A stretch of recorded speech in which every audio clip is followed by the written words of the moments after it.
Onction.com. Onction.com. Votre site internet. Onction.com. Louange, prière, enseignement en direct. Connectez-vous sur Onction.com.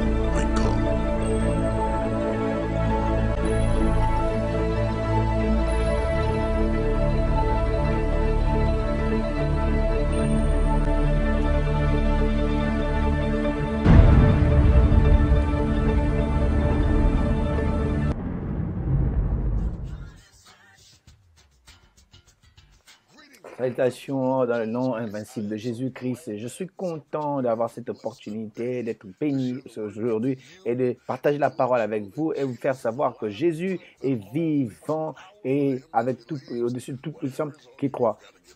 Tout ce que tu as, tu peux enlever et entre dans, n'est-ce pas, dans ta saison. Je crois que le catalyste va, n'est-ce pas, te propulser dans le divin plan de Dieu.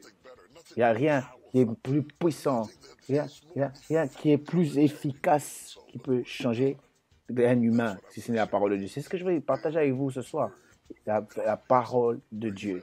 Est-ce que vous êtes prêts? Moi, je suis prêt. Allons-y maintenant pour écouter la parole de Dieu. Ce que Jésus fait, c'était d'emmener lui-même dans un exercice de 40 jours, pour développer un autre parole D, qui veut dire discipline. Le refus produit la discipline.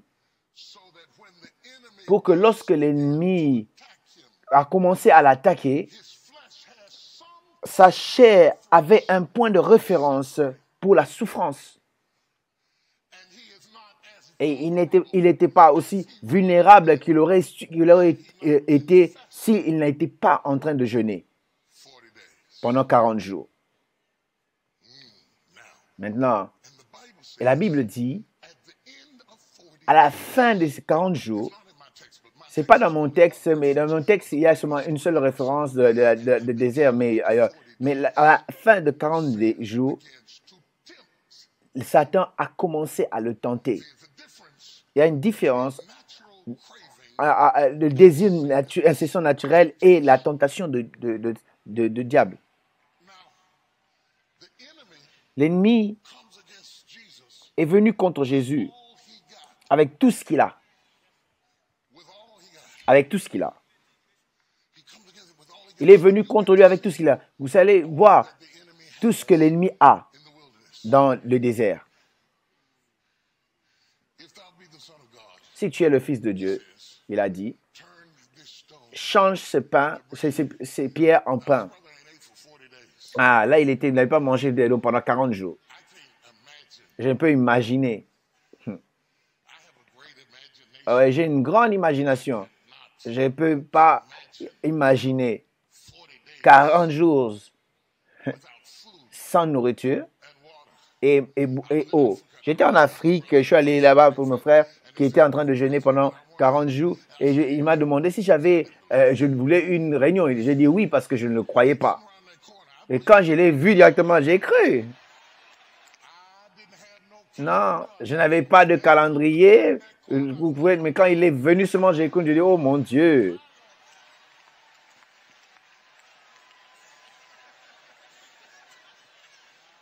Il ressemblait à quelqu'un qui a été plongé dans le chocolat. Comment un squelette plongé dans le chocolat.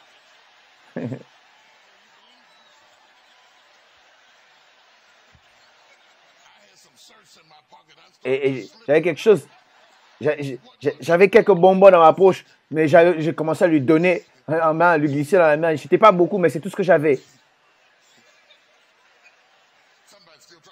Quelqu'un cherche à comprendre comment est-ce qu'un squelette plein de chocolat ressemble. Il a dit, si tu es le Fils de Dieu, change ces pierres en pain. Maintenant, et Jésus a touché son réservoir et il a dit, il est écrit. Vous voyez? il est en train d'entraîner sa chair au travers de son jeûne. Mais il combat son ennemi par la parole.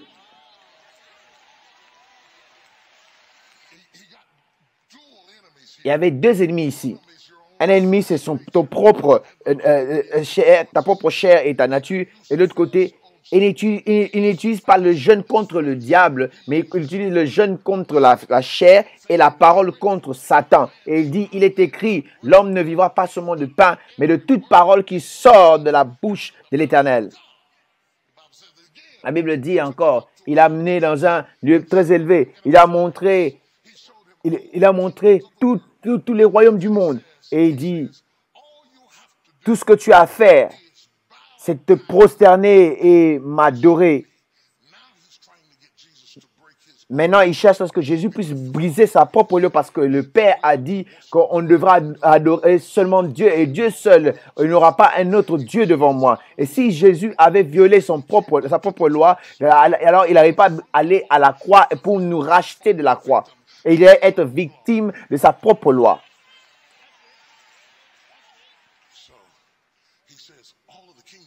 Et tout le royaume du monde m'ont été donnés. Je te le donne si tu m'adores. Et tu procèdes m'adore. Et c'est vraiment un grand texte. Parce qu'après, Jésus a loué dans le jardin il a prié plutôt dans le jardin de Gethsemane pour être capable de pouvoir aller là-bas sans la croix. Mais Satan l'a tenté et dit, tu n'as pas besoin d'aller là-bas. Combien d'entre vous, tu as déjà entendu ça, tu n'as pas besoin de traverser tout ça? Viens, je vais te montrer un autre moyen. Viens, je te montre mon moyen et puis je te montre un raccourci. Jésus ne voulait pas a refusé le raccourci parce qu'il a prié dans le jardin de Gethsemane. Il a dit, Seigneur, s'il te plaît, s'il est possible, c'est là sur ta volonté, parce qu'il ne voulait pas aller outre la coupe amère, parce que la tentation ne peut qu'arriver si tu veux quelque chose. Tu ne peux pas me tenter avec quelque chose que je ne veux pas. Donc, tu dois me connaître pour me tenter.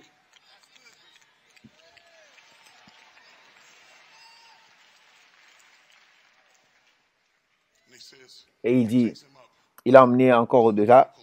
Et il dit, la troisième fois, il dit, je vais t'emmener, jette-toi toi-même dans cette montagne, parce qu'il est écrit, oh, le diable connaît la parole. Et il dit, c'est écrit, si tu te jettes toi-même de cette montagne, les anges vont te rattraper. Ça, c'est l'orgueil de la vie. La tentation de pouvoir se montrer. Si tu sais vraiment qui tu es, montre-toi. Mais oui, tu connais les anges, te connaissent, non? Et tu connais les anges? Oui, montre-leur qui tu es. Tu sais, dans tout ce que tu traverses là, c'est lui.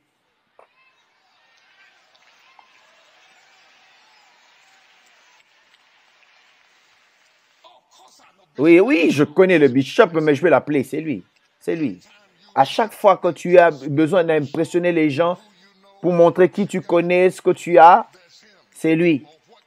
Ou ce que tu peux faire, ou qui peut te rattraper, qui peut combattre pour toi, ça veut dire c'est le diable. Et maintenant, la bonne nouvelle, c'est ces trois tests sont tout ce qu'il a. Parce que la Bible dit, tout ce qu'il y a dans le monde, et c'est le désir, la chair, change sans cette pierre. C'est l'envie avec les yeux et l'orgueil de la vie. Les anges vont t'apprendre. C'est tout ce qu'il a. Combien nous savons que c'est tout ce qu'il a? C'est ce qu'il a montré à Ève. Lorsqu'elle a vu que le fruit était bien, il a vu pour la nourriture. Elle a vu, n'est-ce pas, le fruit était bon pour la nourriture. Ça, c'est le désir de la chair. Lorsqu'elle a regardé, elle a dit, c'est, n'est-ce pas, le désir des yeux. Et lorsqu'il pouvait le rendre sage, ça, c'est l'orgueil de la vie. Il a utilisé la même chose avec Jésus, ce qu'il avait utilisé avec Ève. Mais Ève a fait cela. Il est tombé, mais Jésus n'est pas tombé. Est-ce que je peux aller encore en profondeur? Maintenant, Jésus a réprimandé le diable chaque fois utilisant la parole. Si tu ne connais pas la parole, tu n'as rien pour combattre avec. Tu ne peux pas combattre ton diable avec ma parole. Ça doit être une parole venant de toi. Tu peux dire, le bishop avait dit quelque chose au sujet de... je vais voir si je peux... Non, tu te souviens encore de ce dimanche quand c'est que le bishop était en train de dire, il s'est habillé en bleu avec une cravate rouge. Non, tu dois avoir la parole en toi et dans ton propre esprit. Et il est écrit. Tape la main de ton voisin et dis non, je vais réprimander le diable si j'ai cette parole. Je vais le combattre encore. Oui, c'est vrai. J'ai été secoué, j'ai pleuré, mais je n'ai pas battu. J'ai été dans la dépression. Mais si seulement j'ai cette parole dans moi.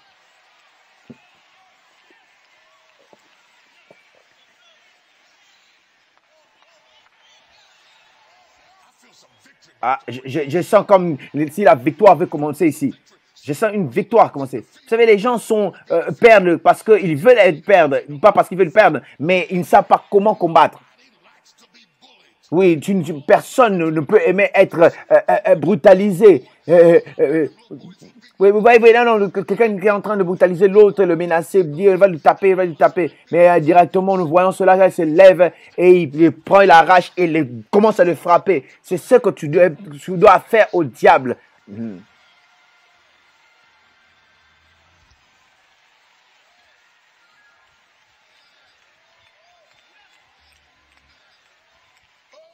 Alléluia. Je vais te donner quelque chose pour que lorsque tu rentres à la maison, que tu diras, je l'ai pris, aujourd'hui ce sera pour la dernière fois que tu vas me menacer parce que je vais t'écraser.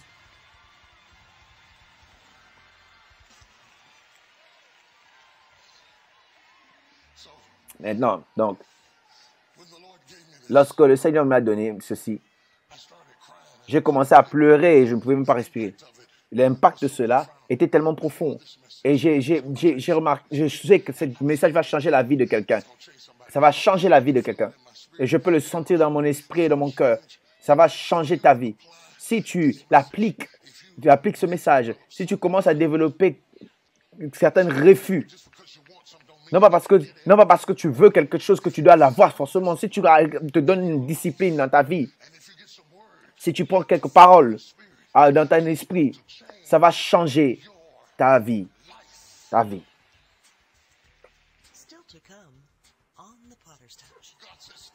Dieu a dit, arrête là. Cesse de te frapper toi-même. Parce que tu ne peux pas avoir un peu plus de gaz. De te frapper comme tu ne pouvais pas te tenir. Cesse de se frapper toi-même. Enlève cela et enlève cette histoire qui te fait paraître comme un Superman.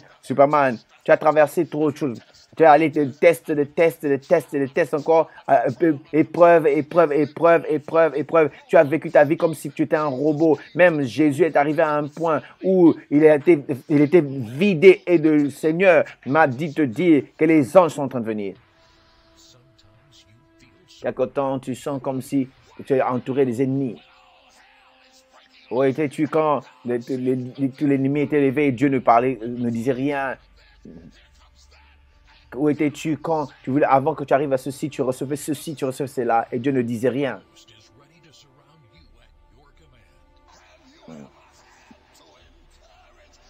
Est-ce que tu es déjà arrivé à un point où tu devrais t'encourager toi-même? Tes enfants ne le savaient pas, ton mari ne le savait pas, ta femme ne le savait pas. Les troubles venaient devant toi, Satan s'est levé, il a dit que j'ai ça maintenant, mais les pleurs peuvent durer toute la nuit, mais la joie vient le matin. Tu peux être en train de pouvoir faire face à un grand défi de ta vie, mais Dieu est sur le point de te tourner ça en les choses qui vont délivrer ton âme. Prenez cela lorsque vous visitez notre site ou appelez TD Jakes Bishop 2.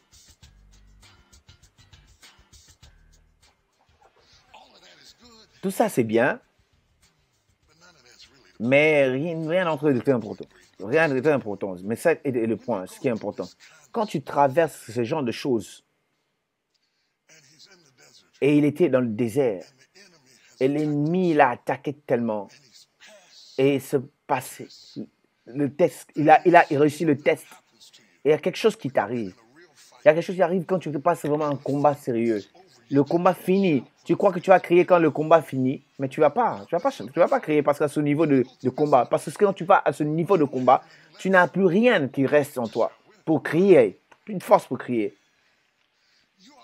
Quand tu avoir les statistiques de taux de divorce de couples qui ont combattu le cancer ou la leucémie ou les maladies de la tête ou le taux de divorce est tellement élevé. Mais comment est-ce que tu pouvais tenir longtemps pour te battre pendant qu'il y avait le cancer et après et ne pas être capable de rester dans le mariage? C'est parce que tu es vide, c'est parce que tu es fini, tu es épuisé, c'est la fatigue. C'est la fatigue émotionnelle. Ça te pousse tellement de quitter parce que tu n'as plus rien qui reste enfin de tenir face. J'avais assez d'énergie pour rester 40 jours. Mais maintenant, je suis vide. Et là, tu es là, arrivé au fond, et tu n'as pas assez de carburant. Maintenant, Jésus, il est là contre tout. Et il n'avait plus de gaz. Mais comment est-ce que tu sais que tu n'as plus de carburant? Parce que juste quand il s'est vidé lui-même, il a combattu, il a vaincu. Et Dieu me dit, grand cela, je dis oui, merci Seigneur. Il y a des gens en ce lieu. Tu ne reconnais pas comment est-ce que tu as été attaqué.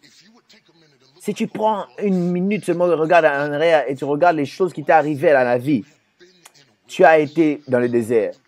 Tu as passé des traumatismes, après traumatisme. Et tu es devenu habitué à faire face au traumatisme et tu as rendu ça normal et tu crois que c'est OK. Mais les choses que tu as traversées, c'est tellement dur que tu aurais pu perdre, n'est-ce pas, devenir fou et avoir des problèmes de nerfs. Tu pouvais aller même, n'est-ce pas, jeter l'éponge. Tu pouvais commettre même un suicide. Mais sans thérapie, sans encouragement, sans aide, sans vacances, tu n'as peut-être même pas reposé, tu n'as même pas attendu. Tu n'as pas eu un moment où pour te reprendre. Tu n'as même pas le temps de changer. Tu n'es pas mort. Tu n'es pas fait face à la maladie, à divorce et à toutes ces choses. Mais tu as continué à te tenir après que les problèmes. Mais maintenant, tu es vide et tu n'as plus de carburant, de force pour tenir. Et là, tu as honte d'admettre à qui que ce soit que tu es fatigué parce que tu montres que tu es le héros de tout le monde.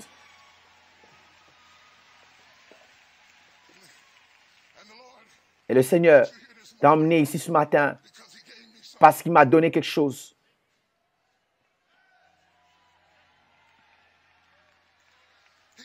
Il m'a donné quelque chose à te dire.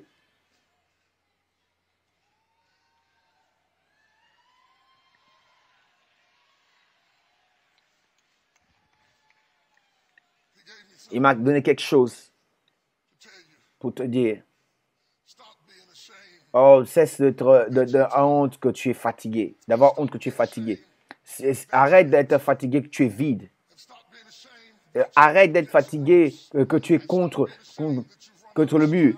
Ne cesse d'avoir honte que tu n'as plus de force, tu n'as plus de sourire et tu ne sais plus, tu n'as plus rien pour impressionner. Tu ne sais même pas comment te tenir et sourire et encore marcher encore en parade comme si tu étais une machine. Tu as été frappé, tu as été empoignardé, tu as perdu les gens que tu aimais, tu as traversé des applications, tu as connu beaucoup de crises et tu n'as pas su de repos pour avoir quelque chose. Tout le monde dans ta vie est en train de tirer vers toi, en train de retirer, demander plus.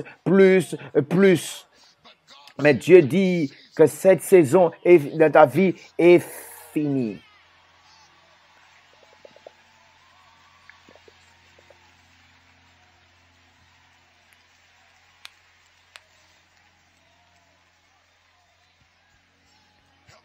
Oh, aide-moi à leur dire Jésus. Aide-moi à leur dire Jésus. Aide-moi à leur dire Jésus. Aide-moi à leur dire Jésus. Dieu dit stop. Cesse de te frapper toi-même. parce que tu n'as plus assez de force d'énergie. Cesse de te faire mal toi-même parce que tu peux pas te tenir comme tu avais l'habitude. Oh, enlève tes boots, enlève ton cap, enlève ton habit de Superman. Tu as traversé tellement beaucoup de choses, des tests et des tests et des tests et des tests et après des tests et des épreuves et des preuves et des preuves. Tu as vécu ta vie comme si tu étais un robot. Même Jésus est arrivé à un point où il était finalement vidé, épuisé. Et le Seigneur m'a dit de te dire que les anges sont en train de venir. Je ne sais pas. Je ne sais pas. Je ne sais pas qui est-ce que je suis en train de prêcher. Je ne sais pas qui est contre le mur. Je ne sais pas qui n'a plus de force d'énergie. Je ne sais pas qui est limité, qui ne peut pas le supporter encore. Mais ce que je sais que le Seigneur m'a été en train de me parler à la maison et me donner cette parole pour quelqu'un, que les anges sont en train de venir. Ils sont en train de t'enlever. Ils viennent, n'est-ce pas, pour te servir. Ils viennent pour te fortifier. Ils viennent pour remettre en toi. Ils viennent pour encore prendre quelque chose en toi. Ils viennent te donner quelque chose encore en retour. Et oui, tu lèves tes mains et ouvre ta bouche et bénis le Seigneur pour les anges qui sont en train de venir.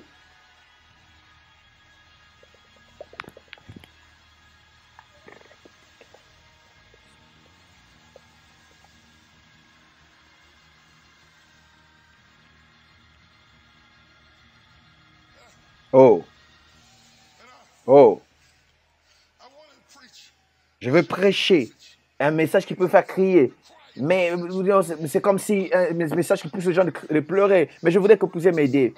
Donne la parole à quelqu'un qui est sur le point de mourir, qui est sur le point de tomber, et sur le point, n'est-ce pas, de se renverser. Touche 3 personnes, dis-leur que les anges sont en train de venir. Ils sont en train de venir. Les anges sont en train de venir. Les anges sont en train de venir. Les anges sont en train de venir. Les anges sont en train de venir. Les anges sont en train de venir. Ne meurs pas. Ne meurs pas. Ne meurs pas. Les anges sont en train de venir. Oh, n'arrête pas. N'abandonne pas. Ne tombe pas. Oh, ne commets pas le suicide. Ne tombe pas. Les anges sont en train de venir. Le Seigneur va le restaurer. Dieu va te renouveler. Dieu va te réveiller. C'est juste un test. Il y a juste un test. Le test est fini. Le test est fini. Le test est fini. Le test est fini. Le test est fini. Le test est fini. Le test est fini. Que quelqu'un prend au moins 60 secondes et trouve un moyen de pouvoir louer le Seigneur et de magnifier et de bénir et de libérer et d'encourager le nom et d'élever le nom de Jésus. Oh, à qui est-ce que je prêche?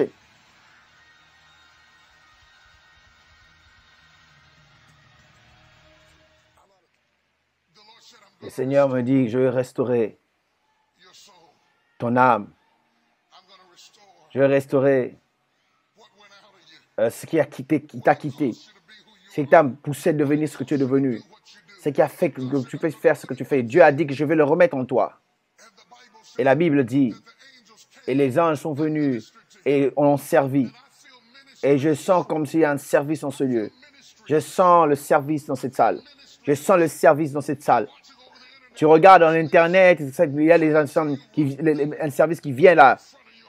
Là, devant ton ordinateur, devant ton iPad. Les anges sont en train de venir pour te relever. Tu n'as personne pour te mettre en toi, personne pour te nourrir, personne qui a besoin de toi, qui est tiré vers toi. Tout le monde demandait seulement plus et plus et plus. Mais Dieu dit que les anges sont en train de venir.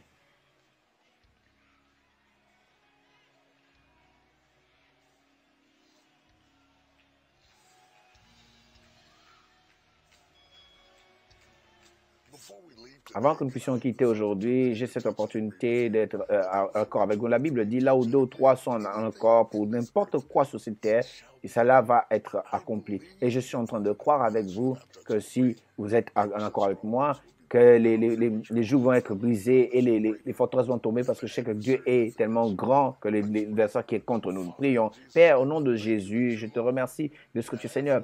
Et comme Seigneur, tu es au-dessus de toutes choses qui nous attaquent. Je te remercie, Seigneur, que tu es en train d'exercer l'autorité sur l'ennemi, que sa parole, la puissance est brisée et il a sans aide. Ses plans sont sous nos pieds. Et celui que le Fils a franchi est affranchi pour l'éternité. Et je crois vraiment avec Dieu qu'il a fait cela. Amen, amen. Et j'aime entendre sur toi. Est-ce que vous pouvez m'écrire ou envoyer peut-être un témoignage pour me faire savoir ce que le Saint-Christ est en train de faire dans ta vie? Ouais, j'aimerais avoir un moment pour remercier le Seigneur pour ce que tu fais. Merci pour votre don, votre amour et tout ce que vous faites fait une différence pour les gens qui aiment cela. J'aimerais savoir que je vous aime et je prie pour vous. Et je dois partir parce que le temps est fini. Et je serai un jour, au même temps, même façon, je reviens à vous.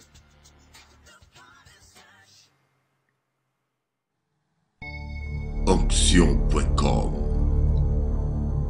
Onction.com. Votre site internet. Onction.com. Louange, prière,